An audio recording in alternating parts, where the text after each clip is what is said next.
की शादी में तो मौज हो गई मेरी। मम्मी ने भी खूब खर्चा कर दिया भाई की शादी में।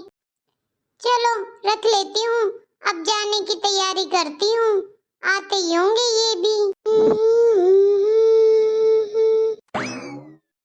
दीदी आपने तैयारी कर ली जाने की? बस भाभी कर ही रही हूँ, आओ बैठो। वाह दीदी मौज हो गई आपकी तो, बहुत नेक इकट्ठा हुआ है आपको तो क्या हुआ भाभी, शादियों में तो मजे ही होते हैं, कितने सारे शगुन मिलते हैं लड़की को। कहीं दरवाजा रुकाई, कहीं बाग पकड़ाई, कहीं चूरमा खिलाना। भाई की शादी में तो नेक ही नेक मिलते हैं भाभी। और फिर भाभी ये भी कहाँ अपना नेक वेग लेकर गए हैं, सब मेरे पास ही रख गए। पैसे तो बहुत इकट्ठे हो गए इस वजह से, और शादी में तो सारे रिश्तेदारी देकर गए थे। अब इस घर की इकलौती लड़की ठहरी तो सब कोई मुझे ही दे गए।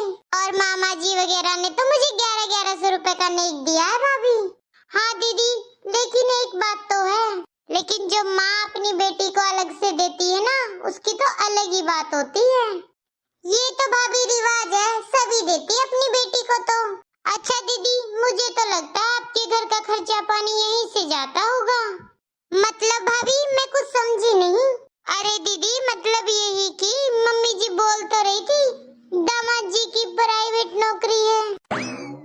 सारी बातें चुपचाप सुन रही थी कोने में खड़ी। मुझे तो बहुत तेज लगती है मम्मी की बहू। एक बात बोलो भाभी, प्राइवेट नौकरी जरूर है तुम्हारी नंदोई की, लेकिन भूखे नंगे नहीं है, जो हमारा काम यहीं से चलता है। अब परिवार अच्छा तो परिवार में तो अच्छा दिया ही जाएगा। हाँ हाँ दीदी यही तो कह रही हूँ, अलग ही दिखता है मायके का दिया हुआ तो। हाँ हाँ तभी तो पता चलेगा कि कितने अच्छे घर से हूँ मैं। अरे हाँ हाँ, कौन सी कमी है आपके भाई के घर में। और नहीं तो क्या, अब ससुराल जाऊंगी, देवरानी जेठानी का घर है मेरा तो। एक तो मैं जाऊंगी कि सबको अलग अलग से दूंगी कि मेरी माँ ने तुम्हारे लिए साड़ी दी है, तुम्हारे लिए दी है, तुम्हारे लिए दिया है। और मेरी सास कितनी खुश होगी कि उसके परिवार का मैंने कितना मान सम्मान कराया। और एक जाकर मैं अपने कमरे में रख दूं एक बैग उठा के तो कैसा लगेगा, यही सोचेंगे कि ये एक ही साड़ी पहन कर आई होगी। हाँ हाँ दीदी ये बात तो है। अरे दीदी ये मत सोचना मैंने आपकी बातें सुन रही थी, बस आप थोड़ा तेज बोल रहे थे इसलिए कानों में आ गई थी। तो क्या हो गया भाभी, सुन ली तो? अरे नहीं नहीं दीदी ऐसी बात नहीं है, मैं तो बस यही कहना चाह रही थी कि मैं भी इस घर की मेंबर हूँ। अब अगर मम्मी जी को आपको कुछ देना ही था तो मेरे सामने दे देती, और मुझे भी बता देती कि बहू तुम्हारी ननद को मैं ये दे रही हूँ। इसी से तो मुझे पता चलेगा कि घर में कैसे लेना देना किया जाता है। कोई बात नहीं भाभी, सीख लेना, अभी तो बहुत टाइम पड़ा है। अभी तो तुम्हारे हाथों की मेहंदी भी नहीं हल्की हुई है, और अभी कौन सा आप बूढ़ी हो रही हो, पूरी जिंदगी तुम्हें ही संभालना है। और हाँ अच्छे से सीख लेना कि कैसे करती है मेरी मम्मी लेना देना। अरे दीदी मुझे कुछ बताएगी आपकी मम्मी, तभी तो पता चलेगा कि कैसे लेना देना किया जाता है। और अगर कोई मुझे बताएगा नहीं तो फिर मैं सीख के आई हूँ मेरे मायके से वही काम करूंगी फिर मैं भी इधर। अरे नहीं नहीं भाभी गरम मत हो, मैं मम्मी को बोल के जाऊंगी कि आपको अच्छे से सिखा दे। अरे मम्मी जी तो बस थोड़ा सा ही बता ही दे कि घर में लड़कियों को क्या लिया दिया जाता है। अब मम्मी जी बताएगी कि इस घर में कैसे लेना देना चलता है ना। अच्छा तो भाभी सुनो, मेरी मम्मी सबका लेना देना करती है, चाहे खुद की ननद हो चाहे गांव की कोई और लड़की हो। अगर कोई रास्ते में भी लड़की मिल जाए ना ससुराल जाते हुए तो मेरी मम्मी उसे भी पैसे देती है, और किसी को भी 100-200 रुपए से कम पैसे नहीं देती। अच्छा दीदी आप टेंशन मत लो, मैं और मेरी सास मिलकर हम दोनों संभाल लेंगे। आखिरकार सास बहू को साथ में ही रहना है, आप चिंता मत करो, मम्मी जी से ही पूछ लूंगी मैं तो। अच्छा है भाभी, सीखना भी चाहिए, और हाँ अच्छा लेना देना सीखना चाहिए, और लड़कियों के देने से किसी के घर में कोई कमी नहीं आई है। हाँ हाँ वो तो मैं समझ रही हूँ दीदी, तभी तो आपके भाई के घर में मौज हो रखी है, देखो कितना चमक रहा है। और नहीं तो क्या, बहुत किस्मत वाली हो भाभी जो इस घर में शादी हुई है। रोज भगवान से प्रार्थना किया करो और धन्यवाद किया करो। हाँ हाँ ये तो है। ठीक है भाभी मैं देखती हूँ मम्मी आई है कि नहीं, आप मेरा वो ट्रॉली वाला बैग ले आना बाहर। हाँ अब नंदरानी की माँ से लेना देना सीखूंगी तो इस घर में बस दीवारें ही बचेंगी। अब तो मुझे बात करनी पड़ेगी मेरी सासू माँ से। अरे पहुँच गई पायल बेटा? हाँ मम्मी मैं तो पहुँच गई। सब बहुत खुश हैं मेरी साड़ियाँ देखकर। मेरे मायके की बहुत तारीफ हो रही है। बस बेटा ऐसे ही खुश रहो। अब क्या करूँ बेटा, तू भी चली गई है और शादी वाला घर तो अब तो खाली खाली हो गया है। शादी में तो पता ही नहीं चला टाइम का। अब मुझे पता चल रहा है कि मैं कितनी थक गई हूँ। कोई नहीं मम्मी, अब आप आराम करना, आराम से बहू से सेवा करवाना, पैर दबवाना। हाँ बेटा अब तो बस आराम ही करना है, और क्या करना है मुझे। अच्छा बेटा रखती हूँ, बाद में करूँगी, तू भी कर ले आराम। ठीक है मम्मी। मम्मी जी आजा काजल बहू, मेरे पास बैठ जा सोफे पर ही। दीदी का फोन था क्या मम्मी जी? हाँ बेटा बस पूछ रही थी पायल पहुँच गई क्या। अच्छा अच्छा ये तो ठीक रहा आपने पूछ लिया। अच्छा मम्मी जी मुझे आपसे ना कुछ बात करनी थी। अरे हाँ हाँ काजल बहू करो, क्या बात है? कोई परेशानी तो नहीं है इस घर में? अरे नहीं मम्मी जी कोई परेशानी नहीं है, भगवान की दया से मुझे तो बहुत अच्छा ससुराल मिला है। अच्छा तो क्या बात करनी है काजल बहू तुम्हें? बस मम्मी जी यही पूछ रही थी कि हमारे घर में लेना देना कौन करता है। अरे बहू घर का लेना देना तो तुम्हारे ससुर जी भी कर लेते हैं और मैं भी कर लेती हूँ। अब घर का कोई काम हो तो वो मुझसे पूछ लेते हैं, बाहर का वो खुद ही कर लेते हैं लेना देना। फिर तो मम्मी जी बहुत कमाई होगी अपने घर में, तो बाहर अपना कितना तो किराया आता है ना? और खेत की कमाई भी हर साल आती है अपने। तो बस यही पूछ रही थी, थोड़ा बहुत तो मुझे भी पता होना चाहिए ना मम्मी जी, क्योंकि अब तो मैं इस घर का हिस्सा हूँ।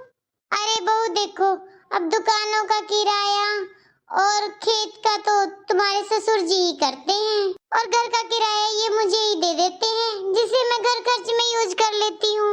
ये तो मम्मी जी एक ही बात है, आप रखो चाहे ससुर जी रखो, हाँ एक ही बात है, बस घर का ही काम चलाते हैं मिलकर। वैसे तू क्या कहना चाह रही है बहू? मम्मी जी मैं तो ये कहना चाह रही थी, आपके बेटे को भी बुरा नहीं लगेगा कि घर से मुझे कुछ नहीं मिलता है। क्यों बहू, जब मेरा बेटा कुछ मांगता है वो सबसे पहले दे देती हूँ मैं तो उसे। मैं और तुम्हारे ससुर जी तो कभी मना नहीं करते हैं उसको कुछ देने के लिए। आखिरकार हमारा इकलौता बेटा है नैतिक। वो बात तो ठीक है मम्मी जी, पर हमेशा मांगते हुए भी तो अच्छे नहीं लगते ना ये। पर बहू अपने घर में मांगने की क्या जरूरत है, और फिर अपने माँ बाप से तो मांगा थोड़ी ना जाता है, हक से लिया जाता है। अरे मम्मी जी बस वो मुझे कुछ कहते सुन रहे थे, इसीलिए आपके सामने बोल दिया। उनकी बातों से मुझे ऐसा लग रहा है कि वो फील करते हैं कि उन्हें कुछ अलग से चाहिए। क्या बहू मेरी बेटी ने कुछ कहा है क्या? अरे मम्मी जी अब आप अपने बेटे को मत बता देना, वरना आज के बाद मैं कोई बात नहीं बताऊंगी मम्मी जी आपको। अच्छा बहू ऐसा क्या कहा है मेरे बेटे ने, जरा बता तो सही मुझे। अरे मम्मी जी ऐसा कुछ नहीं कहा है, बस आपको मैं एक सलाह दे रही हूँ। अच्छा बहू दे सलाह, तेरी भी देखती हूँ कि कैसी सलाह है। अरे मम्मी जी मैं ये कह रही थी, खेत के और दुकान का जो किराया आता है वो तो आप अपने बेटे को दे दिया करो, और जो घर का किराया आता है उसे आप और पापा जी रख लेना। देख बहू फालतू खर्चा तो मैं और तेरे ससुर जी भी नहीं करते। अगर ऐसे फालतू खर्च करते तो आज ये सब नहीं होता घर में। सारे घर में मेहनत की कमाई लगी हुई है। अरे मम्मी जी आप बुरा मत मानो, मैं कुछ कहना नहीं चाहती, बस सुझाव दे रही थी आपको। और मम्मी जी मैं भी तो इसी घर की मेंबर हूँ ना, तो मेरा फर्ज बनता है आपको सलाह देना। अगर आपको मेरी सलाह बुरी लगी है ना तो मम्मी जी आगे से मैं आपको कोई सलाह नहीं दूंगी। देख बहू ये जो घर में है ये सब कुछ तेरा ही है, मुझे तो मरकर साथ नहीं लेकर जाना। आज भी तुम लोगों का है और कल भी तुम्हारा ही है। देख लो मम्मी जी अब जैसा आपका दिल करे वो कर लेना। नहीं नहीं बहू मैं तो तुझे ही सौंप दूंगी, कर लेना जो तुझे अच्छा लगे। और मुझे क्या करना है इस कमाई धमाई का, बस मेरी तो बेटी आती है उसी को देना पड़ता है मुझे थोड़ा बहुत। अम्मा का दिल है, दिए बिना तो मानेगा नहीं।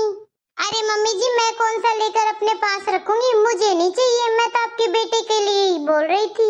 और फिर आपके पास रहा, आपके बेटे के पास रहा, एक ही तो बात है। क्यों मम्मी जी? मुझे कोई इंटरेस्ट नहीं है घर के किसी लेने देने में। देख बहू, तेरे सामने कह दी तो फिर कसर क्या रह गई, तू ही बता। मुझे तो लगता है बेटे को इस घर में हिस्सा चाहिए, वरना पहले तो कभी मेरे बेटे ने ऐसी बात नहीं की। और मेरे सामने तो आज तक बेचारे ने 1 रुपया भी नहीं मांगा था। मैं अपनी मर्जी से कुछ दे देती तो दे देती। अरे मम्मी जी, आपको क्या पता है शादी के बाद कितने खर्चे बढ़ जाते हैं पर्सनल। अच्छा बहू, खर्चे बढ़ जाते तो बताना चाहिए ना। अरे मम्मी जी, सारी बातें माँ बाप को नहीं बताई जाती, कुछ पर्सनल खर्चे भी होते हैं ना मम्मी जी, इसलिए। देख बहू, करो तुम अपने पर्सनल खर्चे। अब तुम्हें तो घर की हुकूमत चाहिए तो ठीक है, कह दूंगी आज तुम्हारे ससुर जी को। बहू अब तू कर लिया करना घर का खर्चा, मैं तो तुझे से मांग कर दे दिया करूंगी मेरी बेटी को भी। अरे नहीं मम्मी जी, मुझे नहीं चाहिए। और मम्मी जी, मुझे नहीं चाहिए। मैं क्यों आपकी जगह छीनूं? आप तो बस अपने बेटे को ही दे देना। देख बहू, अब बेटे को दूं या तुझे दूं, बात तो एक ही हुई ना। देखो मम्मी जी, जो बात थी ना तुम्हारे बेटे के मन में, वो मैंने आपको बता दी। अब आप जानो और आपका बेटा जाने, मैं तो चली। अच्छा मम्मी जी, कुछ काम हो तो आवाज लगा देना, मैं आ जाऊंगी। देखा, बहू तो छोटी सी बात में सब कुछ कह गई। कितने आसानी से इस घर की हुकूमत छीन ली मेरे हाथ से। अब इसको इसी में खुशी मिलती है कि सब कुछ इसके पास रखूं, तो ठीक है, इसके पास रख दूंगी। इस बात से समझ आ गया है, बहू बहुत तेज पड़ती है मेरी। दोस्तों, अब आप लोग क्या देख रहे हो? तेज बहू है, समझ तो तुम भी गए हो। अब आगे आगे देखना बहू क्या क्या करेगी। इससे आगे देखना बहू के नाटक क्या क्या करती है हमारे साथ।